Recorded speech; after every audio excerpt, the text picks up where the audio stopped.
नमस्कार। आइए अगली कक्षा में आपका पुनः स्वागत है। बच्चों, पिछले जो अपना जो चैप्टर चल रहा था, बिंदु जो चल रहा था मानव में पाचन, उसको आपने अच्छे से पढ़ लिया होगा।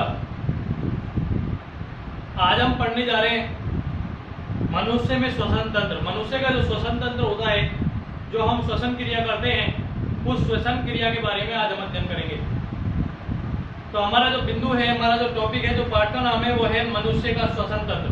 मनुष्य का श्वसन तंत्र। अब हम इसके बारे में अध्ययन करने जा रहे हैं।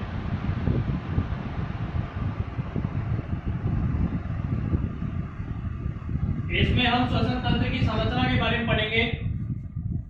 उसके साथ साथ हम फेफड़ों की संरचना के बारे में पढ़ेंगे कि मानव में जो फेफड़े हैं वो किस प्रकार से अपना कार्य करते हैं। आज हम श्वसन तंत्र के बारे में विस्तार से अध्ययन करने जा रहे हैं। पहला हमारा बिंदु आता है श्वसन। ये श्वसन होता क्या है, इसके बारे में आप देखिए कि श्वसन वह प्रक्रिया है जिसमें खाद्य पदार्थों के ऑक्सीकरण से ऊर्जा प्राप्त होती है। श्वसन कौन सी क्रिया है? श्वसन वह क्रिया है जिसमें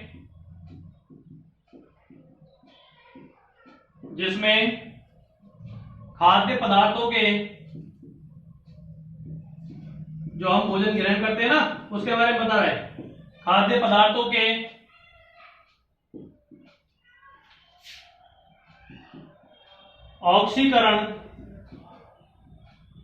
ऑक्सीकरण से ऊर्जा प्राप्त होती है, उसे हम क्या कहते हैं? श्वसन कहते हैं। यह हमने पहले पढ़ा है, आपने भी पढ़ा होगा, आपको ध्यान आ जाएगा कि मानव के अंदर ऑक्सीजन ग्रहण करना एवं कार्बन डाइऑक्साइड को छोड़ने की जो प्रक्रिया है वो श्वसन कहलाती है। पढ़ा होगा आपने छोटी कक्षाओं में, आपको ध्यान होगा। यदि आपको वो समझ में आता है तो उस बात को याद रख लीजिए।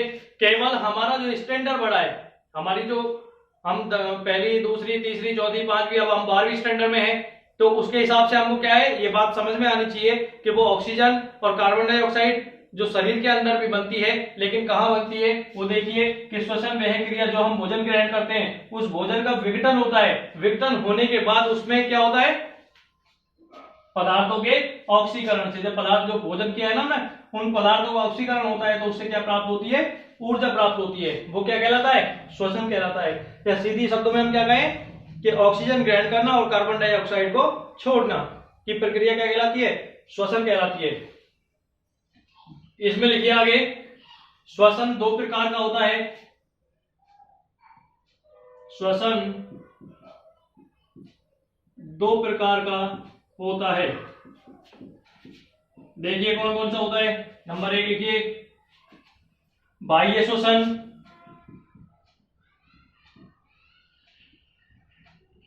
और नंबर 2 लिखिए आंतरिक श्वसन। ठीक है, 1 नंबर डाल के फिर लिख लीजिए बाह्य श्वसन। इसमें लिखिए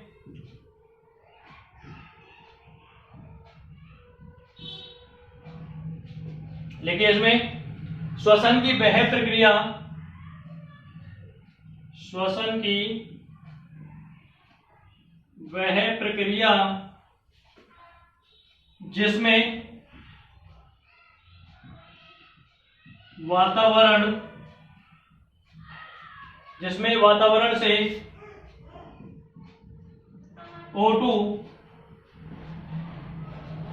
प्राप्त की जाती है। बात हो जा रही है, देख लेना, प्राप्त की जाती है तथा CO2 बाहर निकाली जाती है। ठीक है, क्या कह रहा है कि श्वसन की वह प्रक्रिया जिसमें वातावरण से O2 प्राप्त की जाती है तथा CO2 बाहर निकाली जाती है। कहां? वातावरण में छोड़ दी जाती है। क्या कहलाता है? बाह्य श्वसन कहलाता है। क्या कहलाता है? बाह्य श्वसन कहलाता है। ठीक है, दिख रहा है ना साहब? जल्दी उतारो।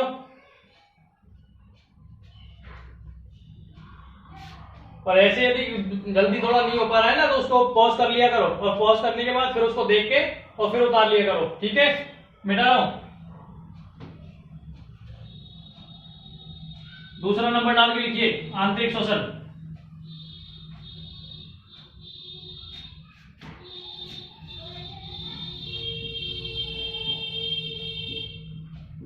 आंतरिक श्वसन, इसमें लिखिए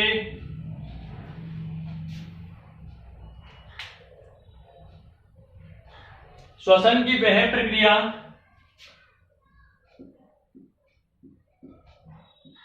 श्वसन की वह प्रक्रिया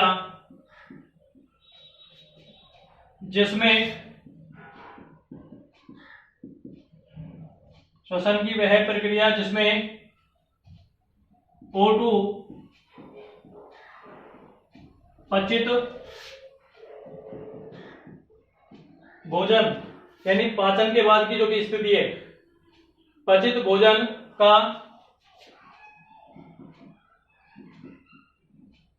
ऑक्सीकरण करती है,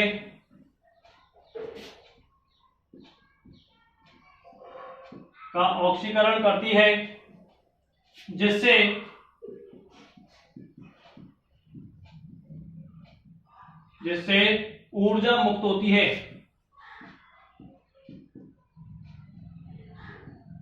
ऊर्जा मुक्त होती है और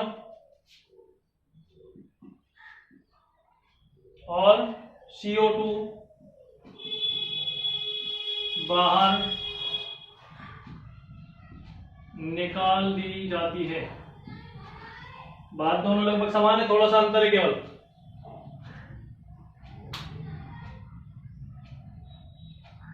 लिख लिया ना? आगे लिखिए, आंतरिक श्वसन दो प्रकार का होता है।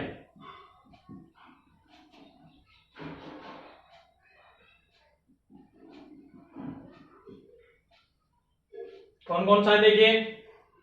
पहला है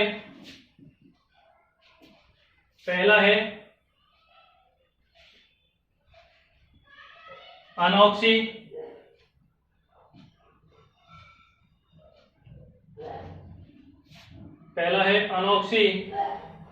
या अवायवीय श्वसन। नाम से स्पष्ट हो रहा है, अवायवीय यानी वायु की अनुपस्थिति, या अनॉक्सी यानी ऑक्सीजन की अनुपस्थिति। लिखिए, वह श्वसन जो O2 की अनुपस्थिति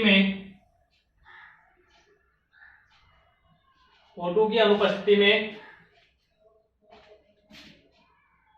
संपन्न होता है,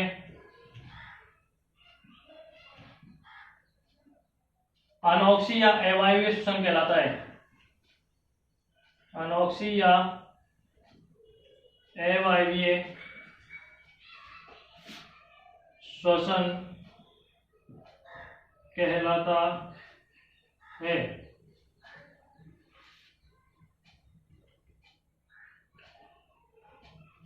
ठीक है, बता रहा हूं, लिख लिया ना? और रुकू क्या? ठीक है, उतार लो जल्दी।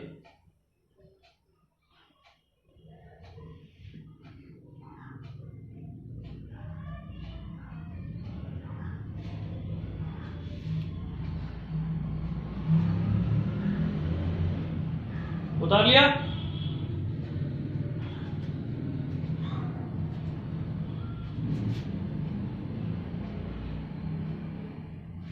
बेटा भाई,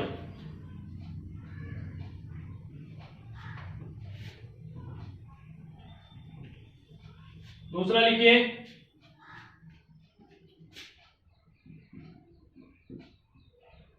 ऑक्सी या वायवीय श्वसन।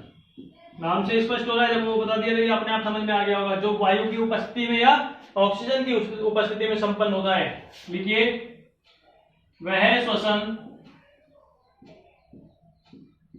जो O2 की उपस्थिति में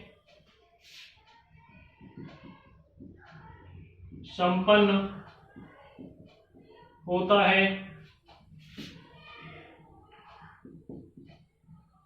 ऑक्सी श्वसन या वायवीय श्वसन कहलाता है।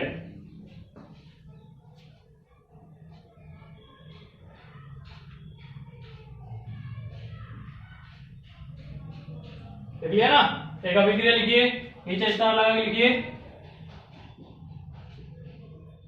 ऑक्सी श्वसन को निम्न प्रकार भी लिखा जा सकता है। अभिक्रिया लिखेंगे भाई,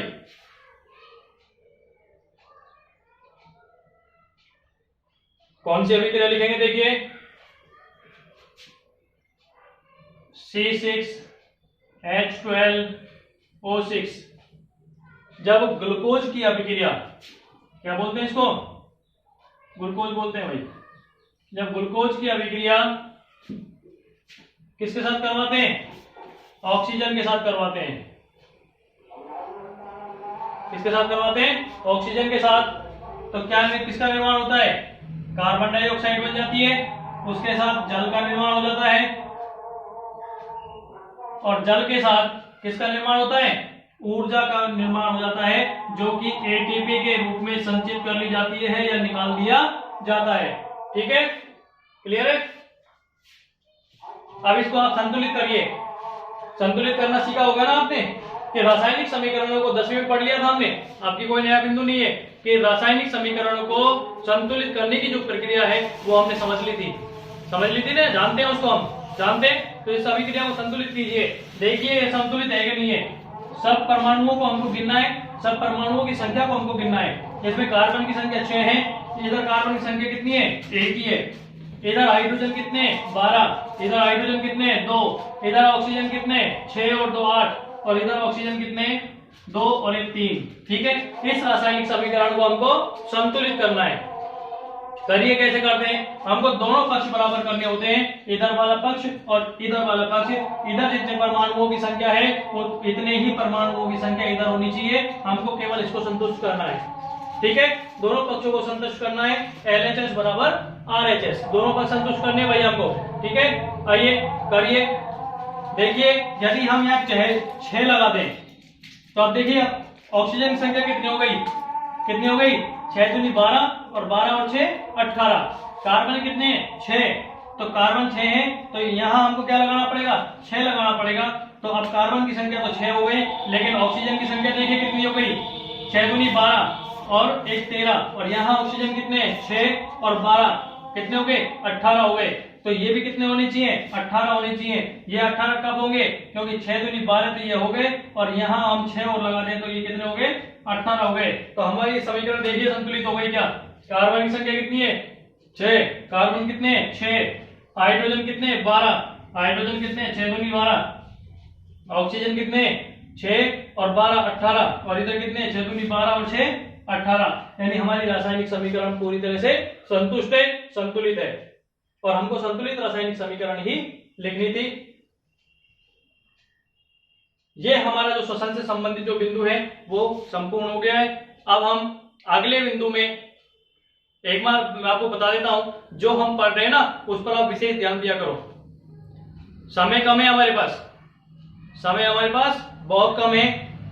हमारे पास जो भी सिलेबस आ जाएगा उस सिलेबस के अनुसार हम आगे बढ़ने का प्रयास करेंगे। और जो सिलेबस हम तैयार कर रहे हैं, जो सिलेबस हम तैयार कर रहे हैं ना, तो ये तो आएगा इसमें, और उसके बाद जो सरकार के द्वारा जो भी गाइडलाइन जारी होगी उसके अनुसार हम अपने आगे बढ़ेंगे, सिलेबस को लेकर आगे बढ़ेंगे। अपनी जो तैयारी है, जब हम किसी भी चीज को छोड़ेंगे ही नहीं तो सिलेबस चाहे ज्यादा आए चाहे कम आए, इससे हमको कोई फर्क नहीं पड़ने वाला है, क्योंकि हमको पढ़ना है और पढ़ने के बाद अच्छे नंबरों से हमको पास होना है। क्योंकि परीक्षाएं लगभग तय समय पर ही होने जा रही है, तय समय पर ही होंगी, उसके अनुसार हमको अपने आप को तैयार करना है। आइए आगे बढ़ते हैं। आपने हमारे चैनल को सब्सक्राइब नहीं किया तो सब्सक्राइब कीजिए और बेल आइकन को दबाना बिल्कुल ना भूलें।